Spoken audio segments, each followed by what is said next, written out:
Welcome my dear friends, this paper presented at the Conference on Unemployment held in Jodhpur from 29 to October 31, 2004. Unemployment, its definition, types, reason, and solution. The question of the definition of unemployment does not exist in one standard concept or definition in social sciences.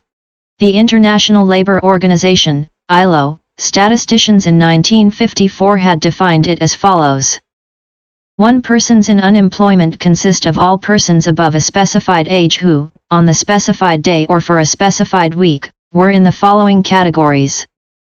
A. Workers available for employment whose contract of employment had been terminated or temporarily suspended and who were without a job and seeking work for pay or profit. B. Persons who were available for work, except for minor illness, during the specified period and were seeking work for pay or profit, who were never previously employed or whose most recent status was other than that of employee, that is, former employers, etc., or who had been in retirement. C. Persons without a job and currently available for work who had made arrangements to start a new job at a date subsequent to the specified period. D. Persons on temporary or indefinite layoff without pay. The following categories of persons are not considered to be unemployed. A. Persons intending to establish their own business or farm, but who had not yet arranged to do so, who were not seeking work for pay or profit. B. Former unpaid family workers not at work and not seeking work.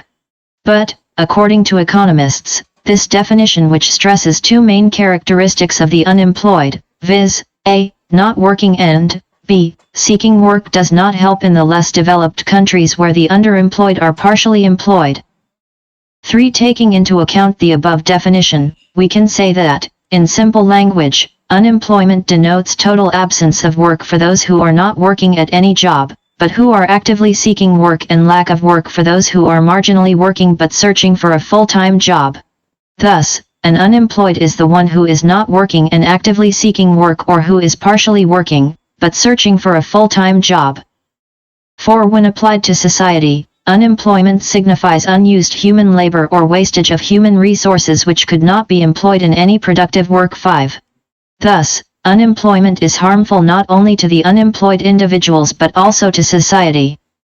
As regards the specific types of unemployment, it exists in the developed countries, according to different varieties of economists, in the following forms. High wage rate, cyclical, frictional, structural and technological, or pertaining to rationalization, while, in the less developed countries, it is found, apart from the above stated forms, in such forms as disguised, seasonal and adverse movements in the terms of trade. Coming to the reason behind its rise and treatment, each type of unemployment has its specific cause and solution, according to the propounder of each form.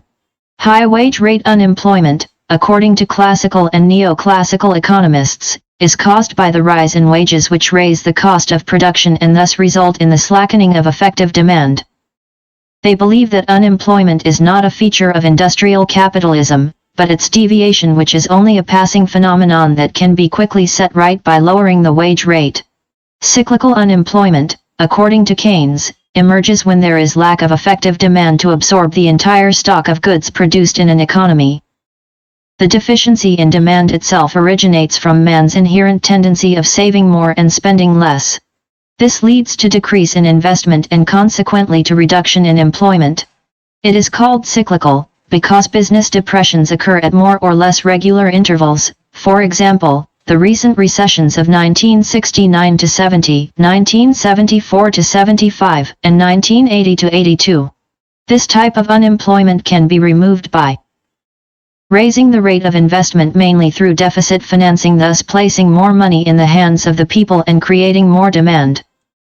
Frictional unemployment, according to the concerned economists, occurs when, in a growing and dynamic economy in which the demand for labor and its supply are more or less in correspondence, the closure of old declining industries gives rise to unemployed workers who either shift to places of newly rising industries or learn new trades in order to get employment in the latter. The factors responsible for frictional unemployment are breakdowns in machinery and equipment, shortage of materials, immovability of labor, lack of workers' technical level, etc. For example, the shifting of workers from the closing industries of the Second World War to peacetime industries. Frictional unemployment can be minimized by providing quick retraining facilities to the unemployed workers, opening labor exchanges, arranging adequate social measures to help the unemployed during the transition, and regulating in an orderly manner the pace of technological change. Structural unemployment, according to the related economists, is caused when the growth of manpower resources is faster than the growth of physical capital resources, leading to long-term unemployment. This type of unemployment mainly pertains to the less developed countries where labor outstrips the physical capital. The current long-term unemployment trends even in the developed countries show that the growth of physical capital is not matching the growth of the working force. The shortage of physical capital can be met by an efficient use of its available resources, eliminating wasteful expenditure, increasing the rate of savings and investment, raising loans at home and abroad, rationalizing taxation, etc. Technological unemployment, or unemployment pertaining to rationalization, according to its authors, appears when a new technology displaces an old technology, or b. a new technique of management replaces an old technique of management, while the production technology remains the same.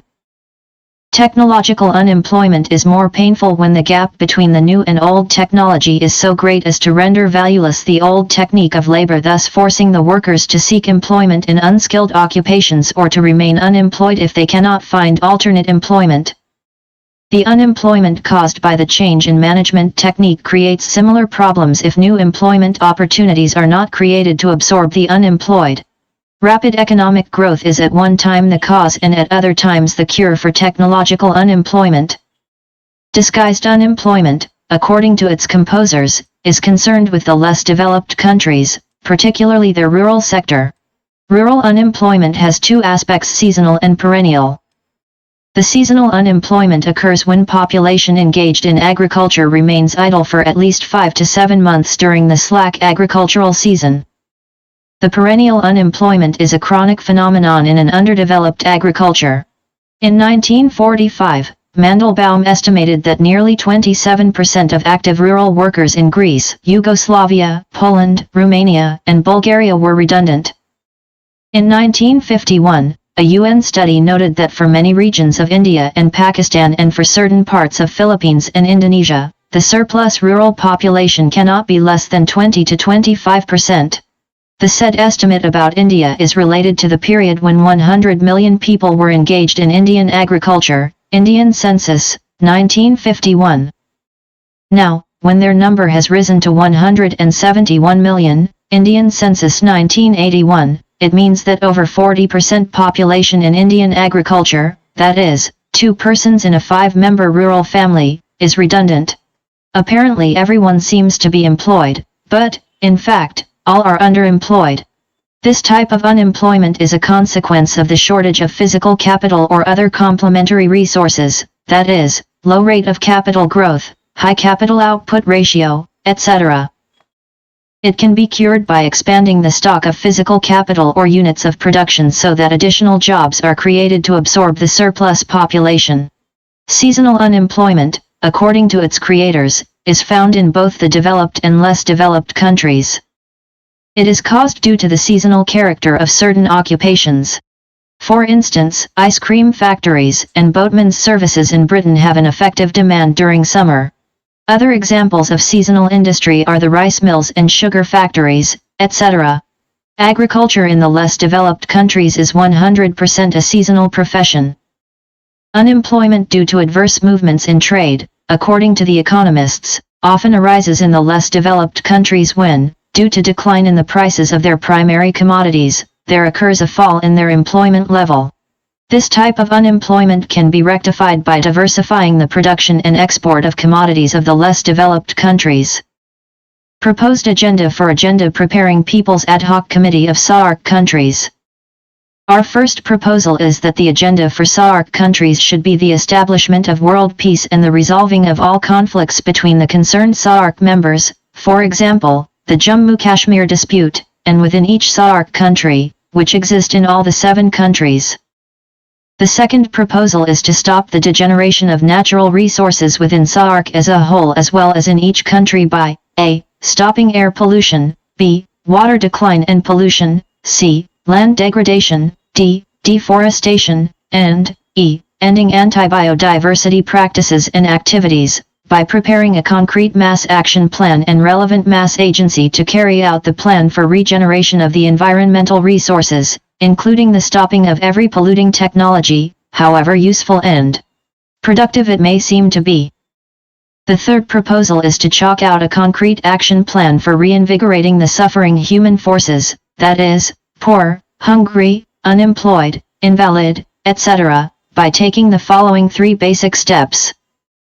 1. On the economic front, A. the right to social security to every suffering person, that is, below poverty line according to WB, IMF and other international agencies, B. reducing income difference to 1:5 ratio, and C. to fix social security allowance above $2 per day per person. 2. On the political front, A. to empower the people by the rule of the state funding of elections of each individual candidate, who is required to produce 1,000 signatures of his electors in state assembly, and 5,000 in central assembly elections, without any consideration to his party affiliation.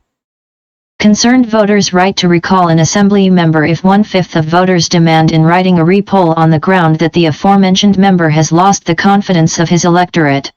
To give 1/3 representation to labor in the different management processes. 3. On the cultural front, to root out corruption, black money, and economy and all types of illegal acts. The fourth proposal is to adopt a rational population control policy. The fifth proposal is to adopt the consensus method in decision-making among the SAARC countries. The sixth proposal is to uphold the women's cause and ensure their 50% reservation in all social institutions at all levels. The seventh proposal is to give sufficient reservation to invalids in all institutions. Proposed by committee members from India Ganashyam Democrate, Sajjan Kumar, Rupayan Bhattacharya. Committee members from Nepal Dr. D.B. Singh, Vishnu Prasad Timilsana. Representatives from Pakistan Muhammad Shafiq Qureshi, Niz Hussain Babar. Thanks for watching. This document presented by Mr. R.P.SARAF, founder of Nature Human-Centric People's Movement. Your comment and suggestion is required on this document. If you want to watch latest video, then subscribe the channel.